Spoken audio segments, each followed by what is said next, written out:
नमस्कार दोस्तों, स्वागत है एक बार फिर से आपके अपने चैनल पर और सभी का एक बार फिर लेटेस्ट अपडेट के साथ में हार्दिक अभिनंदन करता हूं, बहुत बहुत स्वागत करता हूं। दोस्तों, जो भी चैनल पर नए हैं और अभी तक सब्सक्राइब नहीं किया है तो चैनल को सब्सक्राइब जरूर कर लें। लेटेस्ट अपडेट लगातार आ रही हैं और नई जानकारी लगातार मिलती रहे, इसके लिए सब्सक्राइब तो करें ही, साथ में बेल आइकॉन पर प्रेस करना बिल्कुल भी ना भूलें।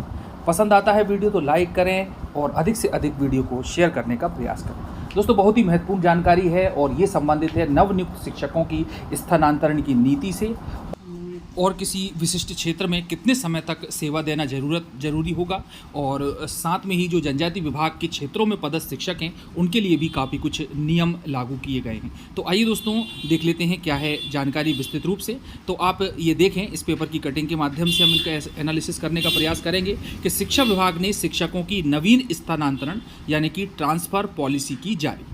नवनियुक्त शिक्षकों को ग्रामों में यानी कि गांव में 10 साल पढ़ाने का देना होगा वचन पत्र, एफिडेविट की बात यहाँ पर की जा रही है। साथ में जो 4 पॉइंट हैं उनके बारे में हम डिटेल में बात करेंगे। तो देखें दोस्तों, पहला बिंदु जिन पर मुख्य रूप से फोकस किया गया है, तो शिक्षकों की नई तबादला नीति में ग्रामीण शिक्षा को समृद्ध बनाने पर फोकस करते हुए ये नीति निर्धारित की गई है। सभी के लिए महत्वपूर्ण वीडियो है दोस्तों। तो शहरों में 10 साल से पदस्थ शिक्षकों को गांव की शालाओं में ही पढ़ाना होगा।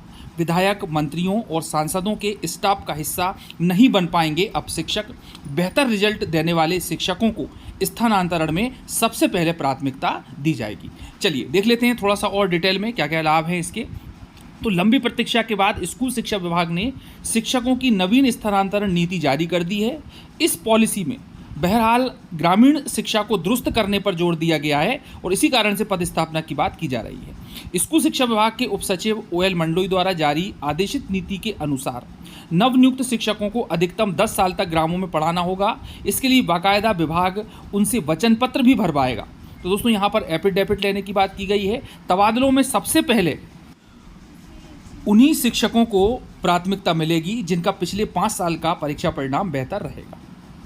शाला में पूर्व से पदस्थ शिक्षकों को इस नीति में अतिशेष माना जाएगा और पहले शिक्षकों के तबादले साल भर चलते रहते थे।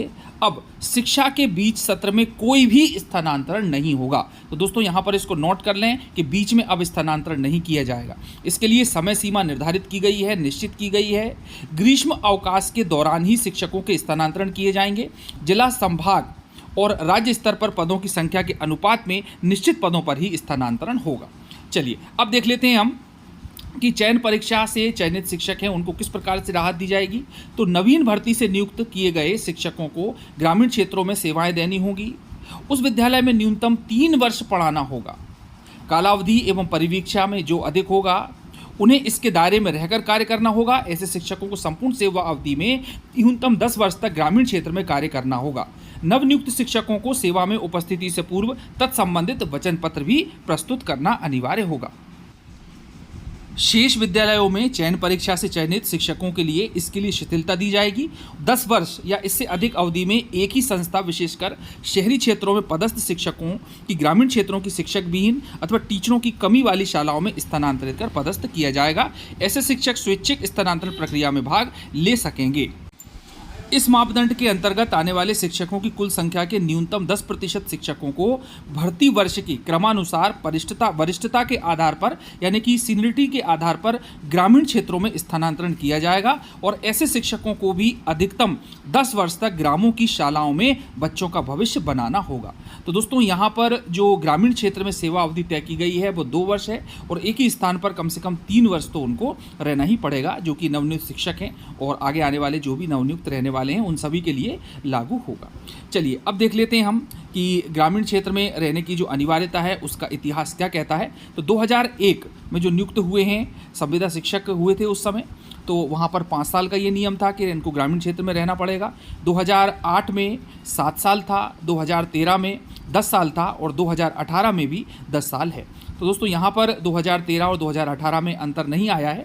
चलिए अब देख लेते हैं कि जो आदिवासी यानी कि ट्राइबल डिपार्टमेंट, आदिम जाति कल्याण विभाग में जो पदस्थ शिक्षक हैं और दूर दराज इलाकों में स्थित हैं जहाँ पर आदिवासी क्षेत्र हैं, उनके लिए किस प्रकार से भत्ते की बात की गई है। तो दूरस्थ ग्रामीण क्षेत्रों अथवा आदिवासी बाहुल्य क्षेत्रों में प्रशासकीय रूप में पदस्थ किए गए शिक्षकों को प्रोत्साहन भत्ते के रूप में एक निश्चित राशि दी जाएगी, जैसा निर्धारण आयुक्त यानी कि कमिश्नर लोक शिक्षण द्वारा किया जाएगा। तो दोस्तों इस प्रकार के नियम सामने आए हैं स्थानांतरण से संबंधित। बहुत ही महत्वपूर्ण बात इसमें यह है कि 10 वर्ष तो कम से कम ग्रामीण क्षेत्र में ही रहना पड़ेगा, उसके बाद ही ट्रांसफ़र की जो भी नीति निर्धारित की गई है वह लागू की जाएगी। तो दोस्तों मिलते हैं फिर से अगले वीडियो में। चैनल को सब्सक्राइब जरूर कर लें। धन्यवाद। जय हिंद, जय भारत।